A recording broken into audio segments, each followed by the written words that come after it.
Capture 120 is out today.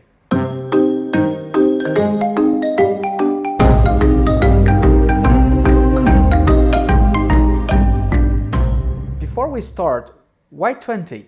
I think there's probably the old superstition number as well, Capture 113. Maybe that was sort of seen as slightly bad luck, but also it was to fit with the years as well. So now Capture 120 obviously relates to Capture One 2020. What's new? What's new about this version? I guess the main sort of new feature is like a mix of cosmetic changes and usability, and also some improvements to existing tools. So if we take one highlight, which is the basic color editor, the color editor in Capture One is like one of the most powerful sort of popular tools as well. But it's funny, when I look at sort of the old tutorials we did for like the color editor, we get to the basic tab, or we start at the basic tab, and we go, this is the basic tab, 20 seconds later, but you know, move on to the advanced tab because that's really where the good stuff is. So that's the first change.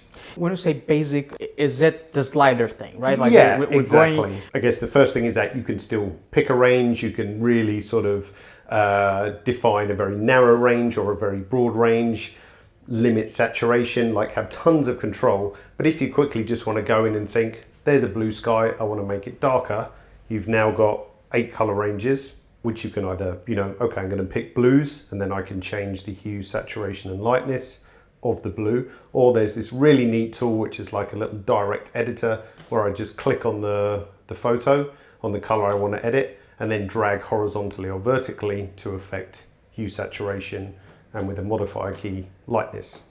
So speed-wise, that's way faster, and everybody understands, you know, a nice row of, you know, primary colors and so on. So you can work super fast and still accurately, or if you need to really sort of dig in and make a super tight range or a broad range, then you can do that as well. The next thing, there's a tool in Capture One called the High Dynamic Range tool, which is maybe a slightly strange name, but that's what it's always been called. And this deals with, you know, like dealing with highlights, dealing with shadows. But the highlight and shadow recovery always has worked great in Capture One, and that continues. And then we added 2 more sliders, a simple slider called white and a simple slider called black. And these are really great sliders, which again, I'd say if we go back 5 years in Capture One, sliders were often seen as like, I don't use a slider, I'm a professional. You know, I use curves, I use levels, I have to use scientific looking tools and so on. And that maybe was fair, because a lot of the time sliders were sort of rushed out as a quick solution, and then all the clever stuff went on in the tricky things like curves and, you know, color balance tools and that kind of stuff. But there can still be science and clever stuff behind sliders as well. So the white and black slider, these deal with like the very darkest tones and the very brightest tones, and they can just push the levels of those up or down.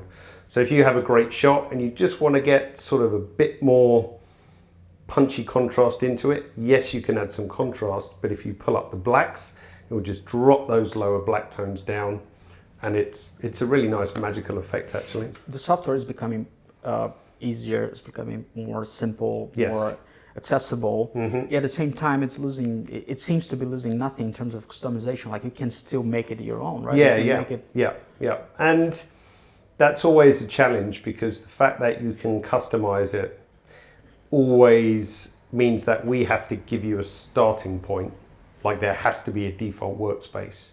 Now, your default workspace and my default workspace are probably 2 very different things. So trying to find something that's universal is actually quite tricky. But there is some improvements to like viewer performance. So when you're editing, adjusting and so on, that in theory could be faster, but again, it's very much system dependent rather. Cropping, which is another new feature that we've changed. Everybody crops. So we've made the way the crop tool works a bit more intuitive, but that also should be better performance as well. It's not also in like the level of noise that you see in a photo, so grain, if you like. It's also the color rendition throughout the image as well. So the higher the ISO goes, there's more of a risk that color accuracy drops. So this new noise reduction process also hangs on to the color rendition much better at high ISO. So that's also something to look at. And also how it looks in shadows and the highlights, like the tonal transitions should be better and all those kind of elements as well, not just less noise. Also better support for DNG. So if you have a smartphone that shoots DNG, a drone or whatever, they will now work much better than they have done before in Capture One. I always had the impression Capture One was made for really high-end photographers. Correct, For those who were in big studios shooting for big magazines.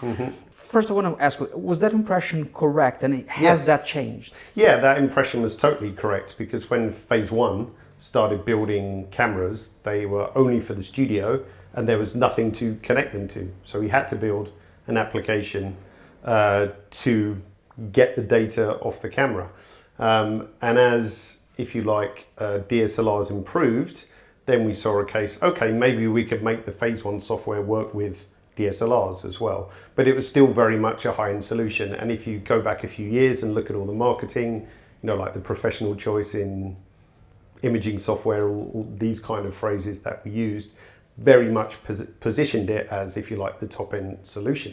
So over the past couple of years, we're then trying to, appeal to a broader audience as well, with things like a much better basic color editor, cropping tool that doesn't drive you crazy, all this kind of stuff to appeal to prosumers, hobbyists as well. When you search for Capture One of the popular results is articles of photographers moving away from Lightroom to Capture One. Do you feel that, like, as a definitely, and certainly more in the past 2 or 3 years, I would say as well. Capture One has always had to have good performance because it was used to dealing with high megapixel files from Phase One cameras. So for quite some time, we had 60 megapixel cameras, 80, 100. Now we're at 150.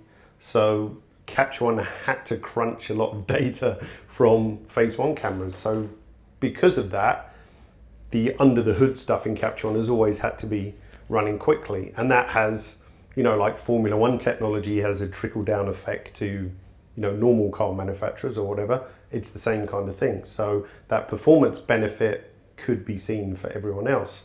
Now, Lightroom is a good product, of course.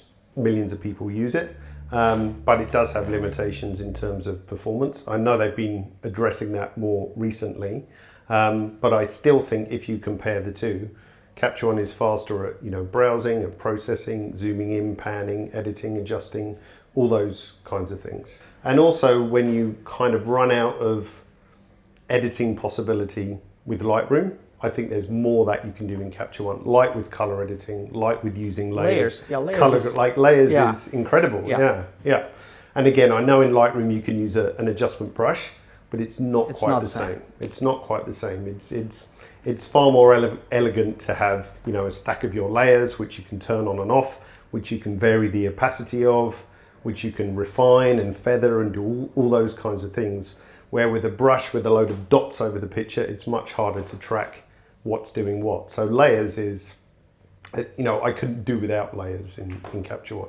So yeah, we see that move towards the hobbyists and amateurs, and that's great because there's tons of talent out there in that field as well who want good processing software and good tools and to enjoy using all those things and enjoy using precise color edits and layers and all that kind of stuff. So more than happy to serve them, of course.